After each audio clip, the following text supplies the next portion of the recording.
हम सब ने बचपन से रुक्मिणी और कृष्ण की कहानी सुनी है। हमने हमेशा इसे एक रोमांटिक इलोपमेंट की तरह देखा है, एक क्लासिकल फेरी टेल रेस्क्यू जहां पर एक हीरो अपनी हीरोइन को शादी के मंडप से भगा कर ले जाता है। But let's be honest for a second, अगर आप 5000 साल पुराने विदर्भ के पॉलिटिकल मैप को देखें तो आपको समझ में आएगा कि रुक्मिणी का वो खत सिर्फ एक लव लेटर नहीं था। It was a military extraction protocol.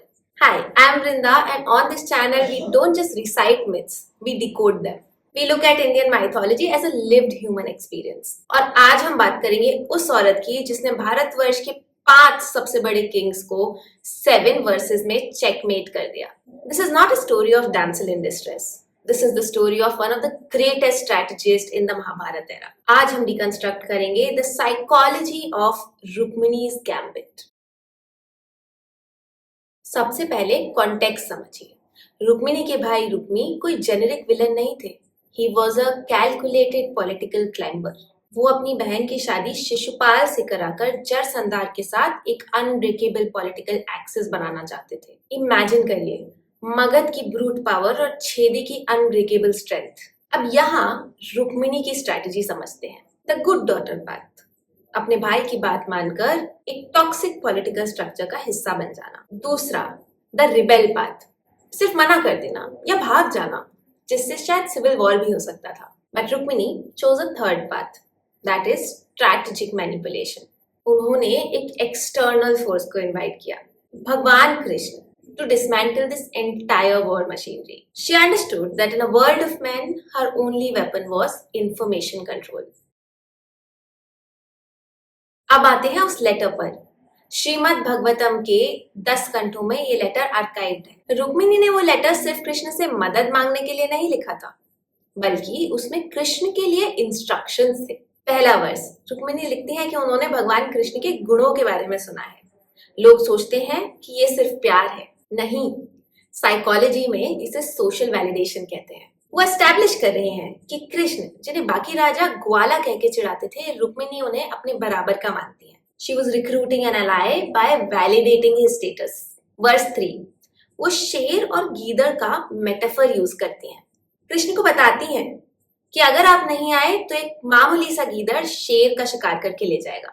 Strategy की भाषा में इसे लॉस्ट अवर्जन कहते हैं। रुक्मिणी लेटर में ये भी लिखती है कि वो कृष्ण को अपना पति मान चुकी हैं और अगर कृष्ण नहीं आए तो वो अपनी जान दे देंगी। अगेन, दोनों ही बातों में उन्होंने कृष्ण की ईगो और रेपुटेशन को हर्ट किया। अगर कृष्ण नहीं आते तो पूरे भारतवर्ष में उन्हें एक ऐसे भगवान के रूप में जाना जाता जो अपने एक शरणागत की रक्षा नहीं कर पाए। वर्स 3, ये सबसे इंपॉर्टेंट पार्ट है। रुक्मिणी कृष्ण को लोकेशन बताती है। पैलेस अटैक मत करना, वहां बहुत सिक्योरिटी और सर्वेलेंस है, बल्कि जब मैं गिरिजा घर पूजा करने आऊं मुझे वहां से ले जाना। She provided the intelligence report for her own kidnapping. उन्होंने रेस्क्यू का वेट नहीं किया, उन्होंने अपनी खुद की रेस्क्यू इंजीनियर करी। अब देखिए असली जीनियस। मॉडर्न इकोनॉमिक्स में हम इसे गेम थ्योरी कहते हैं। सिंपल लैंग्वेज में गेम थ्योरी एक ऐसी सिचुएशन की प्लानिंग बताती है जहां आपका हर मूव इस बात पे डिपेंड करता है कि सामने वाला क्या कर रहा है। रुक्मिणी न्यू कि यह अलायंस एक जीरो सम गेम है। अगर एक पार्टी यहाँ जीतती है तो दूसरी को हारना पड़ेगा, दोनों नहीं जीत सकती। विदर्भ के राजाओं को लग रहा था कि कंट्रोल उनके हाथ में है क्योंकि उनके पास आर्मी है, लेकिन रुक्मिणी ने यहाँ इंफॉर्मेशन एसिमेट्री इंट्रोड्यूस कर दी। मतलब रुक्मिणी को कुछ ऐसा पता था जो और सबको नहीं पता था, दैट इज कृष्ण, एक सीक्रेट थर्ड प्लेयर। और अब स्ट्रैटेजी चेंज करने का समय नहीं था। उन्होंने सिचुएशन ऐसी बना दी कि अगर कृष्ण ना बोलते तो उनका खुद का ही नुकसान था, उनके धर्मी और रक्षक होने पे सवाल था, और अगर जरसंधार अटैक करता तो उसका नुकसान था। She rigged the game in such a manner that the only option that was left was her rescue. And में क्या हुआ? कृष्ण ने उन्हें उठाया और पूरी असेंबली के सामने से ले गए।